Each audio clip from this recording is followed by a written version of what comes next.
Welcome back to Nick Lenz's Comic Corner, classic size non-classic. This is episode number 774 and Doubleshot number 668. Two X-Men trades. First up is Siege X-Men, which collects Dark Wolverine number 82 to 84, New Mutants Volume 311, and Siege Storming Asgard Heroes and Villains One Shot. The Dark Wolverine issues written by Danny Way and Marju Liu, with artwork by Giuseppe Camuncoli, who actually still doing some artwork for Marvel right now. And Danny Way hasn't done anything lately I can think of. Marju Liu can't think of anything lately she's done. The New Mutants issue is written by Kieran Gillian. Artworks by Nico Hercaron. I think it's the pronounced the person's name. Now, the Siege Storming Asgard one shot. It's just a profile book of various characters who are involved with Siege. That's literally what this book is about. In the case of Dark Wolverine, it's just basically what Dawkins was up to during the events of Siege. Yeah, the character cover, that's not Logan, that's his son, Dawkins. Created by Danny Way and Steve Dillon, he made his first appearance in Wolverine Origins number 11. Yes, in the third story arc of that series, yeah, because the series when it first started, it started with 5-issue story arcs before it got to do other things. Yep. Excuse me. Yes.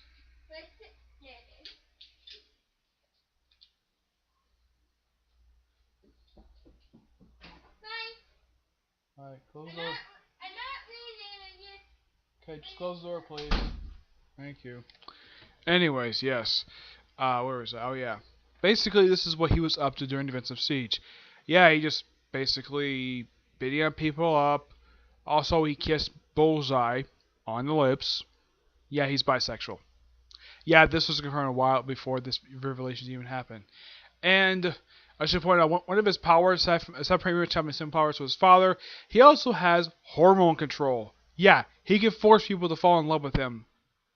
Well, he can manipulate them to fall in love with him. Yeah, Spider-Woman's got the same power. Yeah, she does. He's one of 2 characters I can think of published where he's a Marvel comic character and he got the same exact power. Hormone control.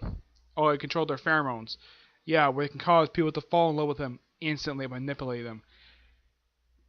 Spider-Woman, as far as I know, has never tried on a woman, as far as I know. She's tried it mainly on men. For Dawkins, he's done it with both. Yes, he has. And there's even a joke in here about where Bullseye wants to get a private session with Moonstone, and Dawkins says to him, "You can't afford her fees. She's expensive." Well, not exactly she's expensive. You can't afford her fees. Mainly put, I think it's because the reason why he said it is just my theory. I think because it was she who offered. She wanted to sleep with Dawkins. He said no, so they're better against each other. Yeah. Yeah, and also I should point out though, Moonstone was one of she and Dawkins were the only 2 heroes during Dark Reign who actually took over their character's title. In the case of the other ones, they never did. Bullseye got a mini-series. So did Venom, who was Matt Gargan at that point. Sentry did not get one. Sentry Ares never got Ares did get a mini-series of his own, but mainly put Dawkins and Kamala Khan took over their actual namesake's title for a brief period of time. For Dawkins, it lasted for a good 16 issues. For Carla Soft, and she took over Miss Marvel roughly about 8 issues. Yeah, not very long. Though in the case of Dawkins, he still had an ongoing series even after this, though it got canceled after just a couple years. What happened to Dawkins after this? Well, he had a standalone issue, 2 crossovers, and another standalone issue, which simply served as a backdoor pilot to a relaunch of his own, a relaunch of Dark Wolverine title, becoming Dawkins Dark Wolverine. Yeah, in the case of Mutants, it simply put Danny Moonstar, basically become a Valkyrie, to defend Asgard. She's given these powers by Hela, the Queen of Hell. Well, the ruler of Hell, anyways. Yeah, she briefly lost Angela, now she's got it back, and Hela's got a wife now. Yeah, it's really what happened recently in the pages of Thor. Yep. Also, they mentioned they also have Hell to Inferno in here, which is something that also, I think it made its first appearance in the pages of Peter David's X Factor. Yeah, this is one of the few times it actually has appeared I can think of. It did make a return in the pages of Doctor Strange Animation, though the owner of the hotel was not Hela. It was actually Mephisto of all people. Yeah, Mephisto bought the hotel because Hela lost her domain. Oh yeah, and also Doc was manipulated by the Fates. Yeah, the Fates of Norse myth. Yeah, and they're all smoking hot women.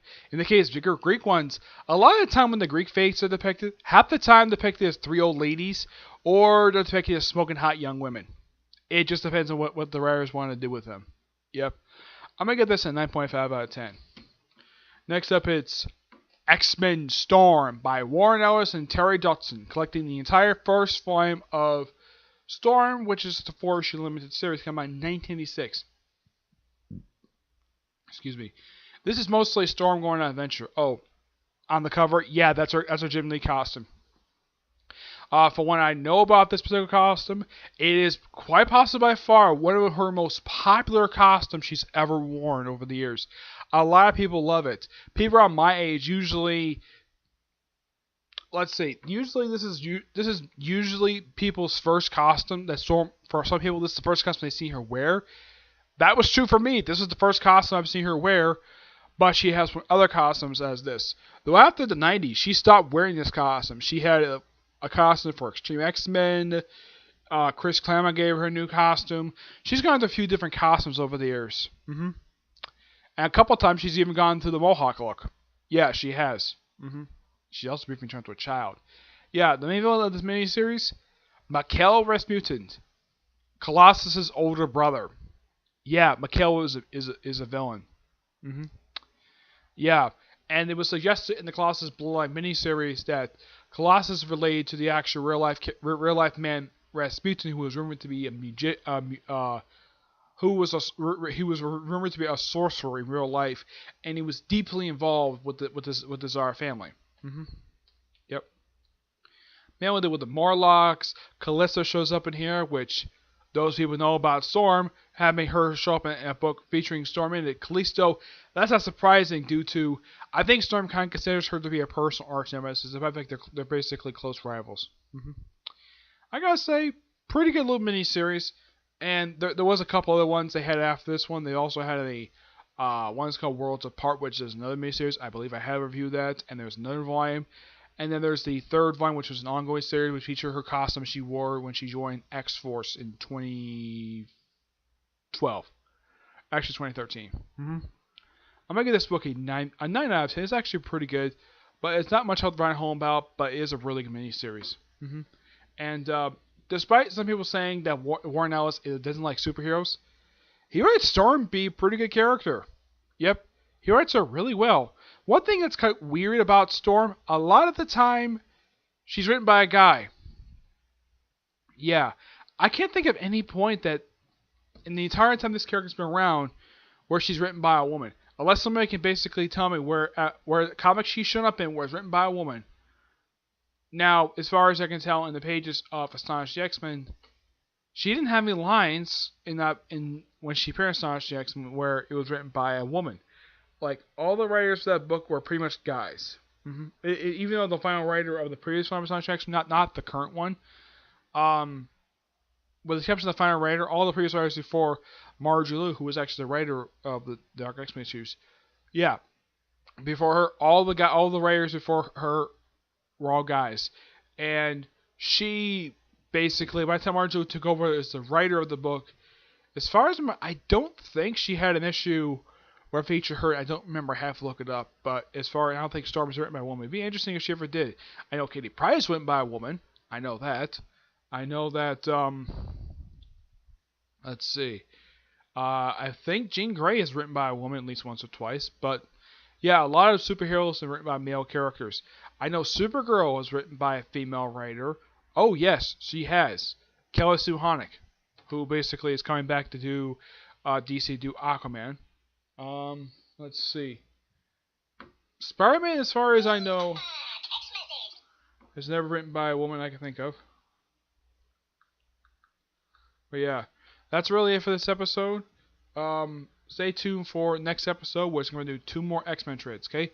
See you there. Bye.